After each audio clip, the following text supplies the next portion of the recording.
process. One of the great leaders of our time, together with the Secretary General, who was a partner in all of this, and that is Pope Francis.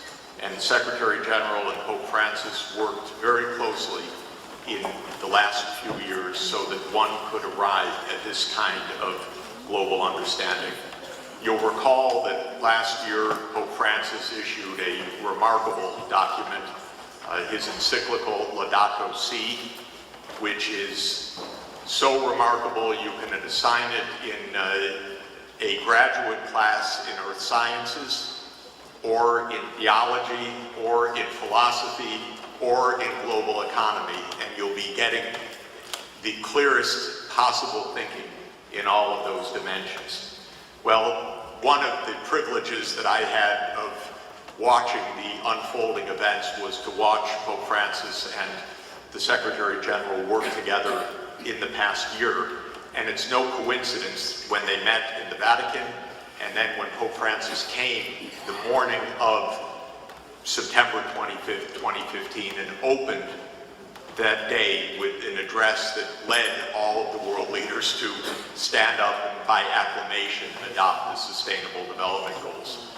Now, in that context, our Ethics in Action program was born, because in the work of the United Nations, together with the Vatican, and with religious leaders and scientific leaders that the Vatican brought from all fields and all over the world and all different religions, so this is across the board, across all religions and non-religious people and scientists and artists, we found a wonderful, wonderful, deep relationship with the leadership of the Church, and especially with a unique organization called the Pontifical Academy of Sciences, which has as its chair Chancellor Bishop Marcelo Sanchez Sorondo. Now, that's a special organization. It was founded in 1603, and one of the founders was Galileo Galilei.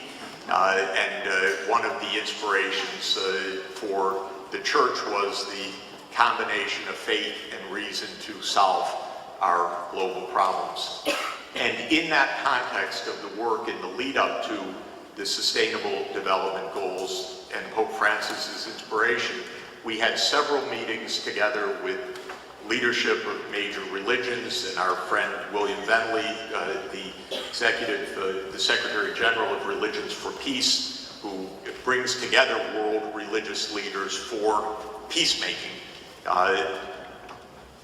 gave the opportunity for us to deepen the notion of putting ethics, like the Universal Declaration of Human Rights that Anne mentioned, and that is so wonderful that it's right in the entryway of this building. It's the perfect document as you walk in the building, to put this into action.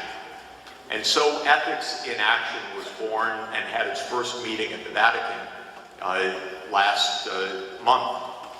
And in that context, we decided that ethics in action belongs in all parts of the world, but where else but our home city and our beloved city of New York City. So tonight is also the first meeting of Ethics in Action for New York City. I'm going to say a bit more about that in a moment, but I've kept the Secretary General standing for a long time to explain that we are giving our first ever award of Ethics in Action conferred on Secretary General Ban Ki-moon for his unique and manifold contributions to the cause of sustainable development, peace, and human dignity. And it's given on behalf of Ethics in Action for Sustainable and Integral Development by Bishop Marcelo Sanchez Sorondo, and I'm lucky to have my name on the document also, Secretary General.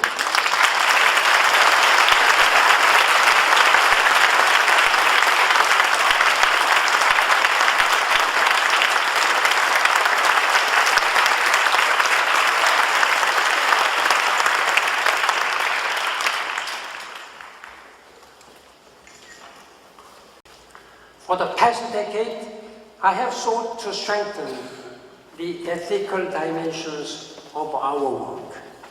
This is especially important at this time of divisiveness, when extremist groups and even many political leaders seem intent on pushing people into camps of us and them, or you and me.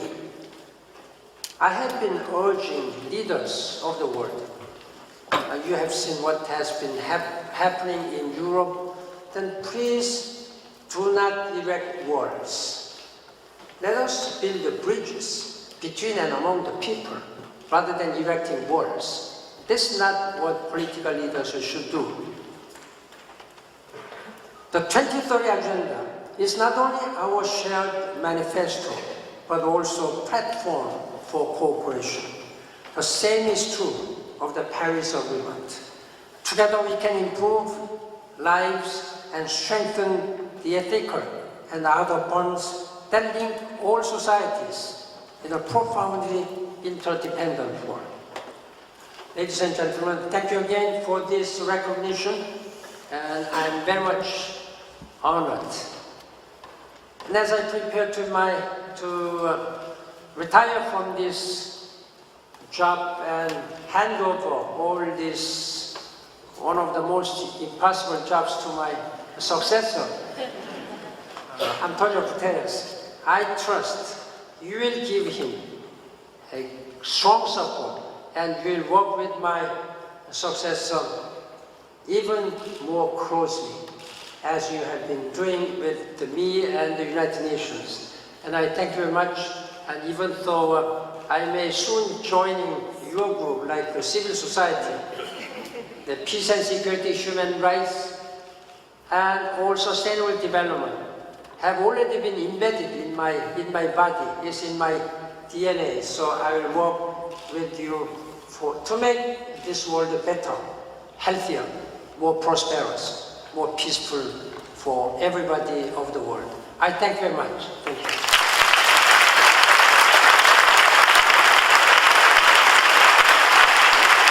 I have been asking the Security Council all the times why I do not challenge about veto power. That's a charter provision, so I cannot change unless you amend Charter of the United Nations. But whatever may happen, very seriously tragic things happen when Security Council issues a statement. There are presidential statement, press statement. All 15 member states have to agree without exception of any country. So one country can block this decision. And then Security Council is paralyzed. And while many people have been killed in the secret and Syria and elsewhere, sometimes they cannot even condemn. It has been me, as a Secretary General, I have always been condemned. I have no such things. When I decide, I can issue, I can speak out. But when the General Assembly or Security Council, when they have to make a consensus decision, it takes time. For example, when North Korea detonated nuclear weapons, then still sometimes they cannot say anything. It takes sometimes 1 month or 2 months to say something. Then one cannot have a problem. That's what I have been urging as a Secretary General. We have to change this decision-making process. Of course, I should not be too much critical about the organization in which I have been working, and I have been really trying to change this. I have changed a lot, but still, decision-making process should be changed. And that's one thing. As an outgoing Secretary General, I have become a little bit more vocal now. That's one thing which I can tell you.